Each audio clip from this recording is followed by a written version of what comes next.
nggak saling kenal kan kita kayak ngobrolnya tuh kurang seru, kurang asik gitu nggak sih? Bener banget, ada pepatah yang mengatakan tak kenal maka tak sayang. Nah, kenalin dulu nih, nama aku Ratna Junita Martin, biasa dipanggil Ratna. Dan aku Talita Zaidavani, bisa dipanggil Talita. Nah Mbak Ratna, hari ini nih, siang hari ini nih kita tuh mau ngobrolin apa sama siapa? Jadi di siang-siang yang panas ini kita mau ngobrolin tentang sesuatu masalah di Indonesia, isu-isu dan kasus-kasus yang lagi heboh. Wah gitu. Tapi kalau kita ngobrolin cuma berdua nih, kita kan kayak kurang seru, kurang asik, kurang menarik gitu kan. Ya udah kalau gitu kita datengin dulu nih teman-teman kita yang lainnya. Nah boleh banget nih.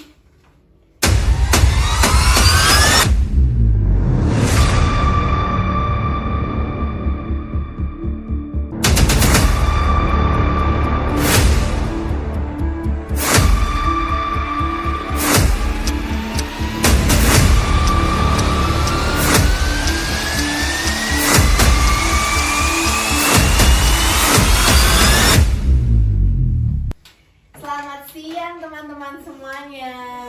Siang. Nah, gimana nih kabarnya hari ini? Alhamdulillah baik.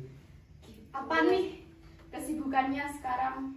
Ya, sebenarnya tidur di rumah. Waduh, impian semua orang ya. Jangan tidur.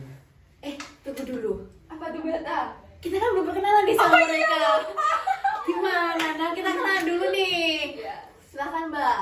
Oke, halo, kenalin nama aku Nurlaili Anggreni Haris, biasa dipanggil Nur atau Nurlaili. Aku Shirley Rizky Okta Amalia, biasa dipanggil Shirley. Aku Brian Agus Berhadi, biasa dipanggil Brian. Nah, udah kenalan nih ya sama mereka. Nih, siang-siang hari ini kan haus nggak? Ya, banget. Iya. Panas banget ya. Pas banget nih, kita punya sesuatu yang menarik buat Iya. kalian. Nah, ini nih. Itu minuman penyegar yang sangat-sangat seger banget kan? Iya. Biar kita tuh ngobrolnya tuh tambah seru, tambah asik gitu. Jadi nih di Indonesia sekarang ini tuh lagi banyak banget kasus pelanggaran hak asasi manusia ya kan? Nah, bener banget nih. Kalau kita ngomongin tentang hak asasi manusia, tentang kasus-kasus di Indonesia, ini kan pasti nggak ada habisnya nih. Nah, aku mau nanya nih sama Mas Brian. Kalau menurut Mas Brian itu sendiri, hak dan kewajiban itu apa sih? Kalau menurut saya itu hak adalah sesuatu yang diterima setelah menyelesaikan kewajiban. Contohnya itu kalau yang simpel sih kayak membayar pajak. Dan menurut saya kewajiban adalah memberikan suatu hal yang telah sudah semestinya diberikan oleh pihak tertentu. Contoh simpelnya sih kayak ada itu loh, PR kalau kita sekolah. Wajib banget dikerjain Iya, ya. bener banget. Daripada dapat. Iya. Kan kalau ada hak dan ada kewajiban pasti ada hak asasi manusia. Kalau boleh tahu apa itu Mbak Ratna tentang hak asasi manusia? Jadi hak asasi manusia itu merupakan hak dasar yang dimiliki setiap manusia sebagai anugerah Tuhan Yang Maha Esa yang dibawa sejak lahir. Nah, pastinya juga banyak banget kan ya pelanggaran hak asasi manusia. Gimana nih Mbak Leli, menurut Mbak Leli? Kalau menurut aku sih pelanggaran hak asasi manusia itu contohnya yang sering-sering terjadi aja ya, Iya. kayak kekerasan, pembunuhan. Yang sering-sering juga sekarang itu kayaknya pemerkosaan nggak sih? Iya, dari kalangan umur ya itu, nggak Iya. tua, nggak muda, nggak cowok, nggak cewek. Bener banget nih. Kalian kan pasti tahu nih ada yang lagi viral nih di Sulawesi Tengah kalau nggak salah ya. Iya. Ada kasus pemerkosaan 11 pria yang dialami oleh seorang wanita. Iya, Bener banget kan. Nah, itu tuh kalau pemerkosaan itu kan sering terjadi kan di Indonesia nih. Kalau menurut Mbak Shirley sendiri, kasus kayak pemerkosaan itu tuh bisa dikatakan sebagai pelanggaran hak asasi manusia atau enggak? Kalau semisal iya nih ya menurut Mbak Shirley, mengapa sih kasus tersebut tuh bisa dikatakan sebagai pelanggaran hak asasi manusia? Kalau menurutku sih dari judulnya aja pemerkosaan. Pemerkosaan itu udah masuk pelanggaran hak asasi manusia yang udah jelas nanti dapat hukuman. Bener banget. Nah, dihubungin sama nilai-nilai Pancasila nih, pastinya juga ada kaitannya dong. Gimana menurutnya Mbak Talita? Kalau menurut aku sendiri nih, jika dihubungkan dengan konteks Pancasila, pelecehan itu tuh melanggar sila kedua, yaitu kemanusiaan yang tidak beradab. Karena perbuatan seperti itu tuh tidak beradab dan kemanusiaan, karena sangat berdampak besar pada korban seksual. Iya sih, menurut aku terutama itu yang dirugikan tuh perempuan gak sih? Bener banget. Apalagi perempuannya itu masih di bawah umur. Ya makanya itu kan kasihan mereka nggak bisa ngelanjutin masa depannya mereka tuh jadinya kan berhenti. Kalau semua kan masih sekolah kan harus berhenti sekolah nggak sih? Iya. Juga pengaruh sama kesehatannya. Bener menurut aku. banget. Kan kalau pelecehan seksual itu kan bisa terkena HIV nih, misalnya kalau berganti-ganti pasangan ataupun sembarangan melakukan seksual itu kan sangat berdampak banget pada kesehatan, terutama organ seksualnya. Iya. Nah, kalau gitu kita masuk ke kasus yang pertama dulu nih. Bentar dong Mbak Ratna, boleh minum dulu nggak sih? Boleh banget nih, silakan minum ini sangat segar nih. Cuacanya lagi panas banget. Iya, silakan. Kan Boleh kita kan oleh ngobrol-ngobrol seru nih, jadi Aqua. santai aja. Kamu belum fokus. Minum aqua.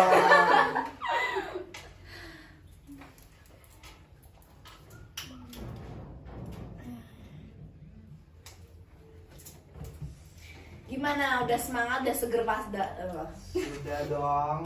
udah seger kan? Kan udah minum aqua. Nah, pastinya kalau udah minum, udah seger lagi, udah semangat sama fokus ya. Masuk ke kasus yang pertama. Kasus pemerkosaan seorang wanita oleh 11 pria di Sulawesi Tengah. Pastinya udah pada tahu kan ya? Udah. Ini viral banget kok di sosial media. Banyak banget beritanya. Kalau menurutnya Mas Brian nih, gimana kasus tersebut? Kalau setauku sih itu pelakunya kepala desa dan seorang brimob di Kabupaten Pringgi, Mautong, Sulawesi Tengah nggak sih? Betul nggak sih? Iya, benar. Dan korbannya tuh masih berumur 15 tahun, masih sekolah. Kalau gitu berarti masih dalam pengawasan orang tua nggak sih? Iya, Harusnya seharusnya berarti sih. Kan belum punya KTP juga kan ya udah. Iya, Lanjutkan kayak Mbak Siri. ya, makanya itu kayak apa itu namanya pelakunya juga kan ditangkapnya setelah 1 bulanan kasusnya itu kan? Iya, Cepet juga nih nangkep 11 tersangka dalam 1 bulan ya kan? Iya, benar. Terus tuh ya, pelakunya tuh melakukan lebih dari 1 kali dalam 1 tahun. Kan berarti kan kayak berkali-kali dalam 1 tahun itu kan pasti banyak kan. Terus apa yang dialami seorang wanita kan pasti depresi, terus stres gitu kan pasti ya. Iya, jadi pelaku-pelakunya itu ada MT 36 tahun, ARH 40 tahun, AR 26 tahun, AK 47 tahun, dan HR 43 tahun ya kan. Nah, salah satu di antara 5 pelaku itu tuh ya ada yang berprofesi sebagai guru. Terus salah satunya tuh juga ada yang berprofesi sebagai kepala desa. Ya kan, yang mereka itu harusnya tuh mendidik dan melindungi. Bener ya kan? banget. Apalagi kan tugasnya guru kan kalau dalam lingkup seumur 15 tahun itu kan. Harusnya kan sebagai orang tua kedua di sekolah gitu kan. Harusnya kan guru kan lebih berpendidikan. Iya benar. Terus kadis juga mengayomi masyarakat di Bener desanya banget. itu harusnya. Dan 2 tersangka EN dan DD itu kalau nggak salah itu adalah salah satu Kasihnya nggak sih? Iya, parah banget. Makanya ya di dalam agama Islam tuh Nggak boleh Ya, makanya itu.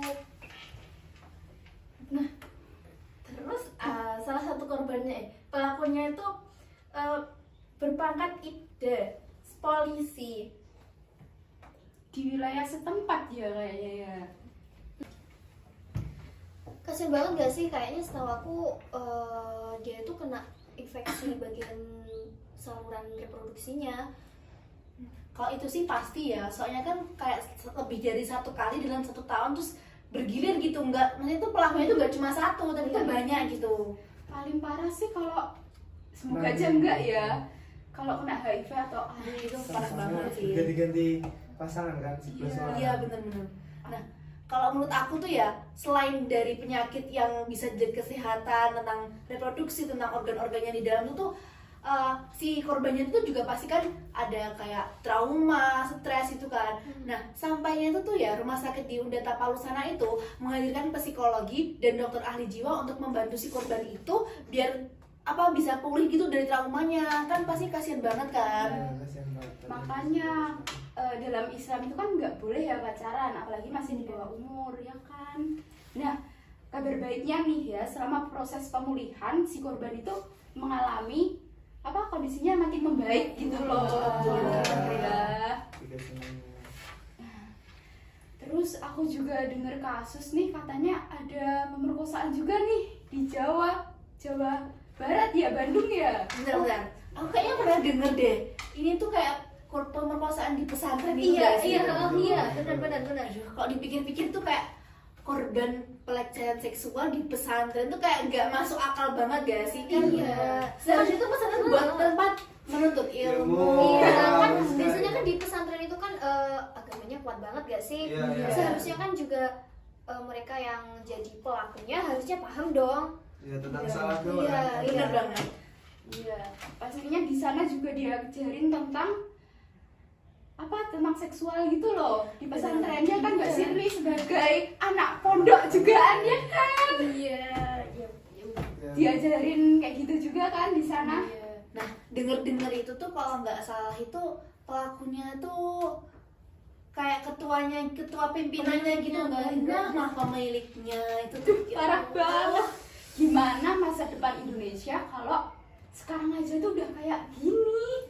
Makanya itu kayak nggak seharusnya sih kalau pemilik pondok tuh harusnya kan dia lebih tahu ya soal agama dan juga seharusnya tuh bisa menghindari kayak perbuatan-perbuatan kayak gitu. Kenapa ini malah dilakuin ya? Kalau ada kasus kayak gitu malah membuat kayak banyak pesantren di Indonesia itu yang seharusnya kan tempat menuntut ilmu. Pesantren itu baik, tapi gara-gara kasus itu jadinya tuh kayak seluruh pesantren tuh dicap buruk. Kayak Iya. jadi Betul, buruk banget. betul. Orang tua tuh jadi Kayak nggak tega. khawatir. Iya, bener banget, Apalagi bener banget. ngedokin anaknya ya kan. Iya bener banget itu. Ya berdasarkan fakta di persidangan itu pelakunya itu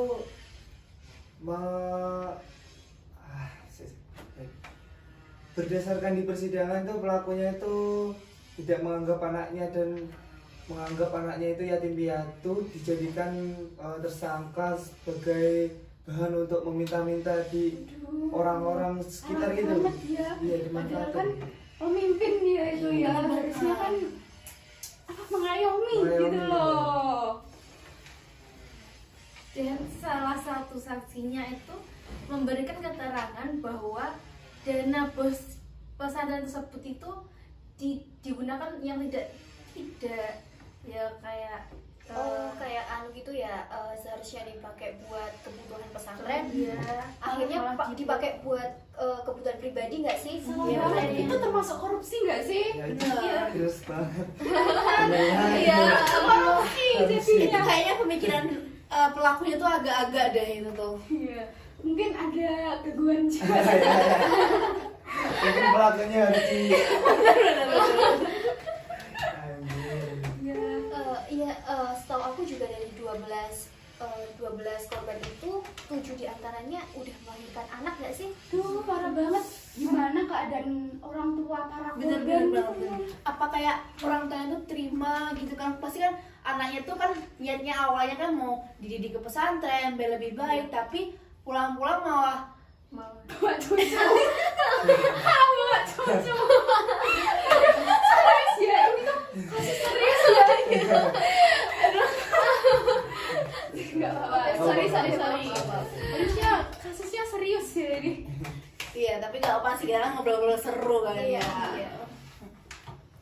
Nah, dalam melakukan aksinya ini ya, pelakunya tuh kayak ada tempat sendiri kayak rumah gitu kan yang bisa dilakukan untuk pelecehan seksual itu sendiri. Kayak tempatnya itu tuh yang bisa menjangkau tuh yang cuma si pelakunya itu aja. Jadi kayak ada tempat bisa dikatakan tempat rahasia nggak sih? Nah, Jadi tuh di pondok pesantrennya itu ada satu tempat rahasia, bisa dikatakan kayak rumahnya si pimpinan itu. Nah itu tuh buat melancarkan aksinya. Ini berarti udah ada tempat khususnya Iya ya. banget. Itu kan pasti udah terencana banget kan. Iya bener banget, berarti kan udah direncanain dari jauh-jauh hari nggak sih? Iya, iya. Iya. Nah, untungnya nih ya, BP3AKB dan UPTD PPA Provinsi Jawa Barat itu telah melakukan langkah awal dalam memberikan pendampingan korban dan memberikan laporan kepada LPSK RI. Jadi mereka itu langsung memberikan perlindungan ke korban gitu loh. Syukurlah, syukurlah. Dan kabar baiknya itu Polda Jawa Barat itu melakukan gerak cepat untuk segera menangkap pelakunya itu kalau nggak salah. Iya. Nggak sih? Nah untungnya sih gitu ya. Udah cepat ya. Itu juga salah satu perkembangan juga sih ya untuk melindungi para korban dan memberi sanksi kepada para pelaku. Iya, bener banget. Ada kan dibiarkan berkeliaran nanti banyak korban. Aduh iya, Ya korban tambah banyak cucu dong. Banyak juga. Nanti dana kenakalannya semakin cair dong. Makin kaya. Nah, jadi korbannya menderita, pelakunya makin kaya. Nah, kalau kita kan dari tadi kayak ngobrol-ngobrol tentang dua kasus nih, tentang pelecehan seksual. Kalau menurutku tuh pelaku tuh harusnya itu dikasih hukuman yang setimpal nggak sih? Kayak biar dia tuh punya jera gitu kan. Nah, kalau menurut kalian sendiri tuh hukuman apa atau apa sih yang bisa dilakukan tuh biar si pelaku tuh jera atau mendapatkan mendapatkan Hukuman yang hukuman sesuai yang gitu sesuai ya. gitu. Kalau menurutku sih sesuai pasal 76C Undang-Undang 35 tahun 2014 tentang perlindungan anak dengan ancaman pidana penjara paling lama 3 tahun dan 6 bulan dengan denda paling sedikit 72 juta. Aduh, itu nggak sedikit sih ya. Iya, itu sedikit sih bagi aku ya kan. Banyak banget itu. Bagi mereka sih sedikit banget gak sih? Iya, kalau buat orang yang berduit nih. Ya, tapi kalau buat pelaku yang di pondok itu kayak sedikit kan, dirinya kan udah banyak. Dana kenakalan cair mas. Terus nih kalau menurut Mbak Nurla ini sendiri itu gimana? Kalau menurut aku sih tentang kasus pelecehan ini tuh cocoknya tuh sama pasal 81 Undang-Undang nomor 17 tahun 2016. Itu tuh isinya kalau nggak salah setiap orang yang melakukan kekerasan dan juga pemaksaan, pemerkosaan untuk anak yang masih di bawah umur itu tuh bakalan dapat dapat hukuman penjara sekitar 15 tahun penjara. Itu lama banget ya. Iya. Iya benar banget. Terus kalau menurut aku nih ya, tindak pidana pemerkosaan itu dapat dilihat penaturannya dalam Kitab Undang-Undang Hukum Pidana atau lebih spesifiknya pada pasal 285 KUHP yang berbunyi bahwa siapa saja yang memaksa seorang wanita atau perempuan untuk bersetubuh dengannya tanpa adanya ikatan perkawinan dengan cara kekerasan dapat dihukum pidana selama 12 tahun penjara. Banyak sekali. Jadi di Indonesia itu udah banyak ya peraturan undang-undang atau apapun itu tentang Iya, kekerasan sebenarnya itu seksual. banyak ya kayak undang-undang nih, undang-undang satu nih ya, sekarang undang-undang nomor 23 tahun 2002 itu tuh sudah jelasin banget kalau undang-undang itu tuh tentang perlindungan anak dan tentang melindungi hak asasi manusia anak di bawah umur 18 tahun. Tapi kan nyatanya kan di Indonesia masih banyak banget kan kasus-kasus pelecehan yang dianggap si pelaku tuh kayak untuk memuaskan hasratnya sendiri gitu. Kayak satu aja tuh kurang.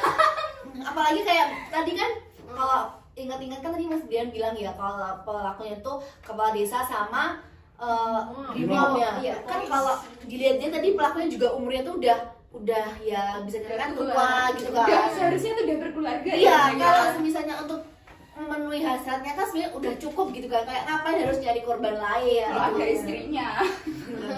Kalau menurut aku yang cocok itu pasal 30 Undang-Undang nomor 12 tahun 2022 tentang tindakan pidana kekerasan seksual.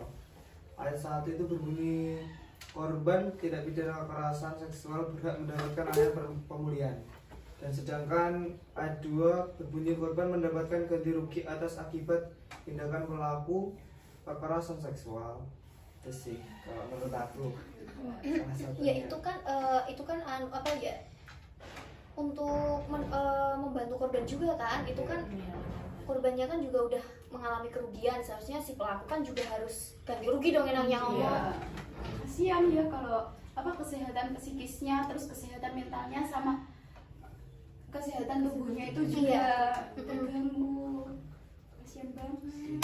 Nih ya, kalau menurut aku sendiri itu kan harusnya tuh pemerintah kan buat sanksi tegas ya, kayak ya nggak tentang undang-undang tentang pasal sih, nggak kayak pemerintah tuh membuat sanksi tegas gitu ke pelakunya itu, biar kayak di Indonesia tuh kayak aman tentang pelecehan seksual, kayak perempuan itu kayak kemana-mana tuh bisa tenang gitu, nggak takut, ya kan? Iya benar banget.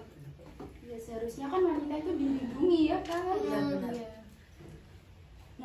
Nah, kalau gitu berarti ada cara pencegahannya dong buat Iya. para orang-orang biar gak terjadi kejahatan seksual gitu loh. Menurutnya Mas Brian gimana nih? Ya kalau menurut aku sih itu orang tua itu harus lebih pengawasannya lebih ditingkatkan kalau mempunyai anak perempuan. Terus misalnya itu kalau perempuannya itu jalan malam-malam gitu kan, ya, kan harus Sorry, maaf ya.